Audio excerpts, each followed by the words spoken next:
अस्सलाम वालेकुम हकीम साहब अली हर्बल टोनिंग ने ते कमाल कर दिता जे अच्छा माशाल्लाह हफ्ता लावे नु फिर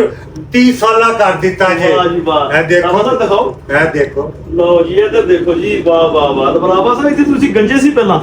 आहो जी ਇਹ ਕਾਫੀ ਵਾਰ ਤੁਹਾਡੇ ਆ ਗਏ ਹੋਏ ਨੇ ਮਾਸ਼ਾਅੱਲਾ ਦਾਦਾ ਸਾਹਿਬ ਕਮਾਲ ਹੀ ਹੋ यकीन ਗਿਆ करो 20 आदमियों कोल गया अच्छा, सब झूठे ने अच्छा, दो नंबर ने माशाल्लाह। लेकिन ਤੁਹਾਡੇ ਕੋਲ ਆਇਆ ਨਾ ਹਾਂਜੀ। ਤੇ ਇਹ ਦੇਖੋ ਸਾਹਮਣੇ ਮਾਸ਼ਾਅੱਲਾ। ਤੁਹਾਡੀ ਬੜੀ ਮਿਹਰਬਾਨੀ ਬਾਬਾ ਸਾਹਿਬ, ਤੁਹਾਡੇ ਸੁਹਾਣ ਇਸ ਜਨਮ ਚ ਤੇ ਨਹੀਂ ਮੈਂ ਲਾ ਸਕਦਾ माशाल्लाह मेहरबानी शुक्रिया और आप आवाम को भी पैगाम दे ना ਨਹੀਂ ਸੌਦੀਆ ਤੋਂ ਵੀ ਫੋਨ ਆਇਆ ਮੇਰੇ ਦੋਸਤ ਬਹਰੀਨ ਮੈਂ ਰਿਹਾ ਨਾ ਜੀ, ਜੀ। ਉਹ ਕਹਿੰਦੇ ਨੇ ਕਿ ਸਾਨੂੰ ਵੀ ਜੀ, ਭੇਜ ਜੀ। ਤੇ ਮੈਂ ਤੁਹਾਡੇ ਕੋਲ ਡਿਟੇਲ ਲੈਣ ਲਈ ਆਇਆ अच्छा ਹਾਂ अच्छा ਹਾਂ ठीक है दादा मैं बड़ी मेहरबानी